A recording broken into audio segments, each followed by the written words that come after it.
Kooti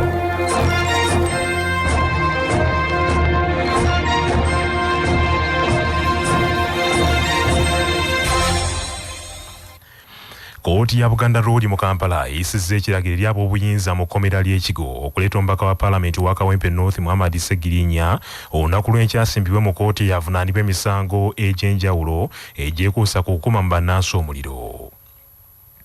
Omulamuzi wa kooti eya Buganda Road ow'eddaala erisooka Doreen Kalungi yayisizza ekiragiro eri kooti eri ab'ekkomera okuleeta Ssegirinya oluvannyuma lw'okulemwa okulabikako mu kooti olwaleero.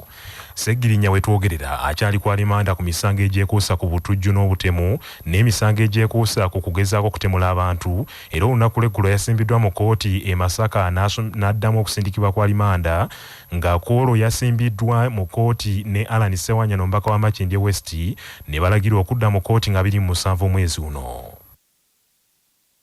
Mu kooti ya Buganda Road Ssegirinya yeetaagibwa okwewozaako ku misango egyekuusa ku biwandiiko bye yateeka ku mukutu gwe gwa Facebook nga ku kibanja ekiyitibwa Ssegirinya Muhammad Fans page yateekayo obubaka obwekuusa ku kitta abantu ekyali e Rwanda mu 1994 ab'obuyinza mu ggwanga lino kye bagamba nti kyali kyakusekeeterera gavumenti ya kuno n'okuma omuliro mu bannansi.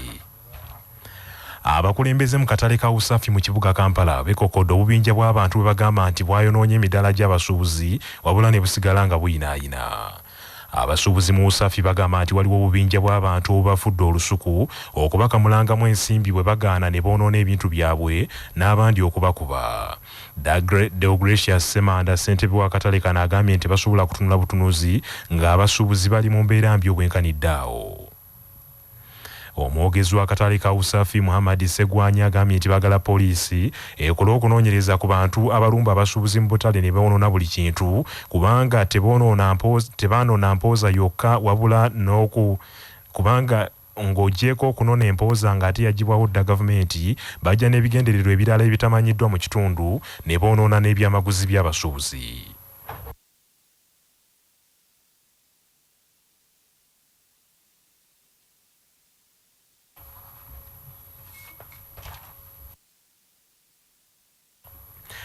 Omulimu ogw'okusereka ennyumba mu Zibwazaalampanga esangibwa mu masiro g'Abassekabaka e Kasubi gutongozeddwa ekyaleero nga gwakukolebwa bawabula akayole era nga bano be batongole mu mulimu guno.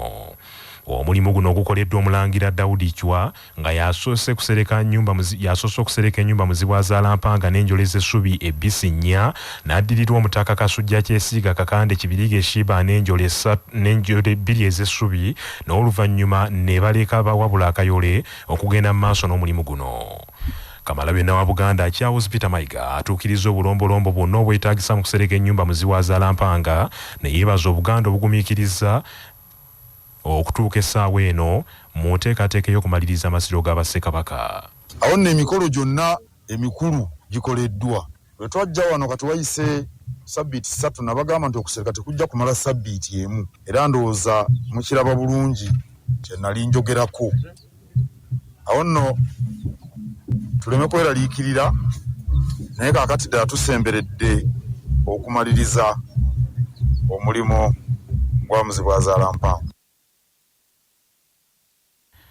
Katikkiro alaze obwennyamivu ku ngeri alipoota ekwata ku kwokya amasiro g'e Kasubi gye kandaaliridde kwe kusaba gavumenti etegeeza abantu ba Kabaka ebyava mu kunoonyereza kwayo.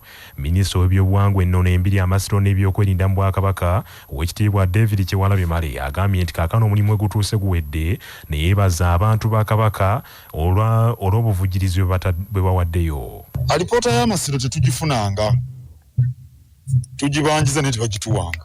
N'olwekyo tutuyinza kwogera mu ngeri ntongole nti amasiro gajja lwakuba kino. Baanoonyereza nange nze omu ku abo abaagenda mu kakiiko ne bambuuza ebibuuzo ne mbaanukula. N'abantu abalala baagenda n'abakubira nabo baagenda mu kakiiko naye ripooti tetugirabanga. Omulamuzi Stephen Engwawo ye yali akulira akakiiko ako, ripooti yagimala n'ajanjulira gavumenti era gavumenti yateekawo akakiiko era gavumenti yalina otuwa ripooti eyo naye tugibanjiza naye tetugirabangako. Oye Katikkiro Charles Peter Mayiga, minisita w'ebyobuwangwa ennono embiri amasiro n'ebyokwerinda Oweekitiibwa David Kyewalabye Male agambye nti omulimu gutuuse guwedde ne yeebaza abavujjiridde omulimu guno. mu bbanga si ddene nnyo abantu abayita ebweru w'akasubi bajja kuba nga balengera essubi nga ligendako waggulu. Ssubi lingi nnyo erigenda okugenda okwo lingi ddala naye gwe mulimu okugenda okuddako mpozi nga bakola abasereka waggulu ne munda Abagirinya bajja kuba nga bawunda ebizizi n'okuteekateeka munda tusobole okubeera ntutambulira wamu.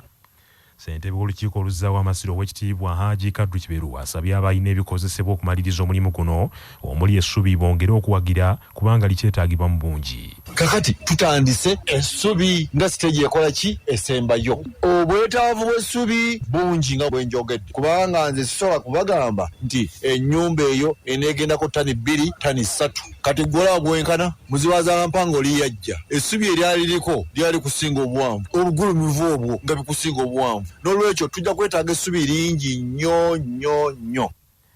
Bassentebe ne bammeeya ab'eggombolola ezikyali empya mu disitulikiti y'Ebukomansimbi basazeewo okuddukira mu kooti ekake gavumenti ebawa omusaala gwabwe gwe bamaze emyezi egiwerako nga tebagufuna. Disitulikiti y'Ebukomansimbi yatondawo eggombolola empya 4 era mu kalulu ka bonna. Ggombolola ezo zaalonda abakulembeze ate mu mwaka gw'ebyensimbi guno era eggombolola ezo ne zitandika obuweereza wadde nga bakolera wansi wa bisiikirize bya miti.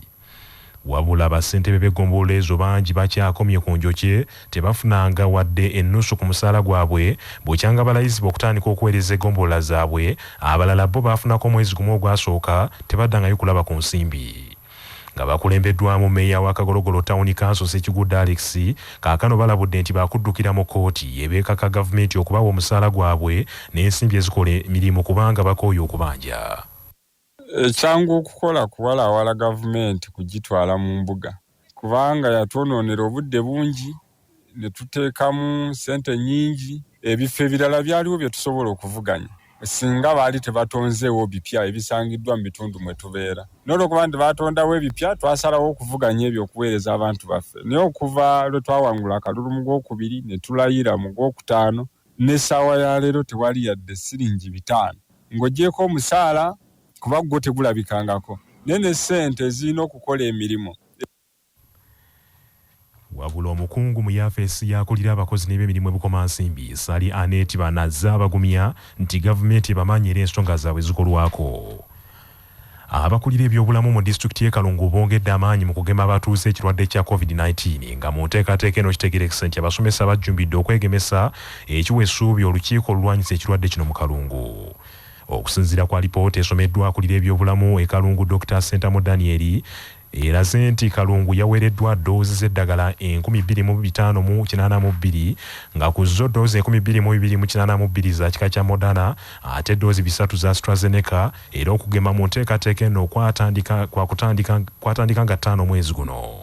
Mu kiseera kino abasomesa mu Kalungu abawerera ddala 2644 bamaze okugemebwa ekirwadde kino nga ku bo 141 bafunye eddoozi yaabwe ey'okubiri ate abasawo mu Kalungu 731 baakagemwa nga ku bo 457 bafunye eddoozi yaabwe ey'okubiri era nga abasirikale 80 mu Kalungu baakagemwa ate nga 7 ku bo bafunye eddoozi yaabwe ey'okubiri. Ate abakadde mu disitulikiti y'e Kalungu yonna abawerera ddala 663 baakagema olumbulege. Ssentebe w'akakiiko akalwanyisa COVID-19 e Kalungu Pastor Kalebu Tukayikiriza ategeezezza nti wadde nga bannakalungu bajjumbidde okwegemesa COVID bangi ku batuuze mu Kalungu bakyanyoomoola ebiragiro ebyayisibwa mu kulwanyisa ekirwadde kino. Bano abaganye kuwuliriza ebiragiro okuwabulwa kwa President ne Ministry ebyobulamu waliwo abatono bakyaganye kubanga mpulira mulimu ebidongo mpulira mulimu kafyu obutagigoberera mutambula essaawa ziyise waliwo n'abaana ba bodaboda bakwata still twengera abo abamanyi kusaba amaviivi tugateeke wansi tusabe Katonda ajjeko ndowooza n'engeri gye tukolamu okugemesa tweyongere okugemesa n'eddagala ligenda kweyongera kubanga eddagala erijja mu Kalungu terimalawo na wiiki nga 2 lyona nga liwedde kirabika mwebale munyiikidde baagala babageme. Essaza Bwekula lyongedde amaanyi mu kukuŋŋaanya oluwalo lwange. Omusasi waffe Ssebuufu baana ba Kintu kaatuwa ebisingawo. Essaza ly'Ebwekula lyongedde amaanyi mu nteekateeka ya luwalo lwange bwe litudonza obukiiko obw'enjawulo obugenda okuddukanya omulimu guno. Omwami wa Ssaabasajja Kabaka atwala essaza lino ery'Ebwekula wa Kitiibwa Luweekula Nantayi Immaculate Kafeero ategeezezza nti obukiiko buno bataddewo obukulemberwa abaami ab'eggombolola zonna 6 ezikola essaza lino ery'Ebwekula. Annyonnyodde nti bano bagenda kufuba okulaba nga bakubiriza abantu ba Ssaabasajja Kabaka mu ssaza lino lyonna ery'Obuweekula okulaba nga beenyigira mu nteekateeka eno eya Luwalo Lwange egenda okubeerawo ng'ennaku z'omwezi 26 omwezi ogw'Ekkumi omwaka guno, era nga bano bagenda kufuba okulaba nga banoonya ebintu byonna ebyetaagisa mu nteekateeka eno. Wakitiibwa Nantaye Machioti Kafeero wano waasinzidde n'asaba bannabuweekula bonna okuwagira enteekateeka eno n'okugyenyigira mu butereevu balabe nga batwala Obwakabaka bwa Buganda mu maaso era n'okubukulaakulanya kw'ogatta n'okukulaakulanya essaza lino ery'Obuweekula. Nga tutwala Luwalo embuga tusobole okudduukirira emirimu gy'Obwakabaka. N'olwekyo nsaba buli omu waali anaatuukibwako omwami w'eggombolola amutwala ng'amusaba Luwalo, tusobole okutwala Oluwalo oluzitowa, ate n'abo bennyini abasobola otuwerekerako tubasaba mujje mutuwerekereko ng'ennaku z'omwezi 26 tusobole okugyayo ekitiibwa kya Buweekula nga naffe tudduukirira emirimu gya Buganda. Ssebuufu baana ba Kinto, CBS FM Mubende. Omubaka wa Paalamenti wa Mityana South Richard Lumu awezze okutambulira wamu n'abantu bakulembera mu kulwanirira ettaka lyabwe okulitaasa ku bannakigwanyisa abeeweze okulinyaga.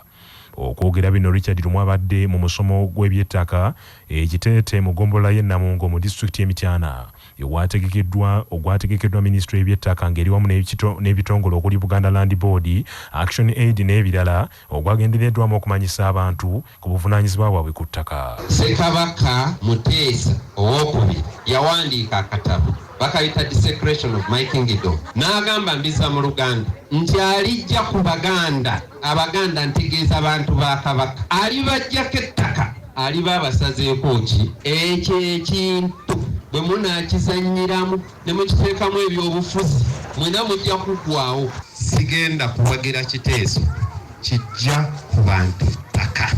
Salongo Daudi Malagala meya wa division y'e Busimbi mu kibuga Mityana ategeezezza nti ekitiibwa kya Buganda kiri mu ttaka era abalabe abaagala okusaanyaawo Buganda bwe baagala okuyita okusaanyaawo Obwakabaka bwonna. Era njagala okuwabula nti endagaano ey'olwenda Oweekitiibwa Pulezidenti agenda n'agirumba nti bajjajja baakola endagaano y'olwenda n'alumba kino. Kakati nje kye njagala okutegeeza buli muntu ajja n'akolako kyakoze n'agenda. Tosobola kukeera nkya buli kintu ekiri n'emisingi gy'ensi n'oga nti Katonda wano yakola bubi. Katonda wali oyagala akuyite ng'atonda ensi eno akwebuuzeeko kirowooza nti kigambo ku by'ettaka kyekyo Kabaka kye yatugamba mulugube. Banaffe n'ekyo ge mawulire okuva mu bitundu bya Buganda. Sigala naffe ku CBS FM ey'obujjajja tunaddingana edda.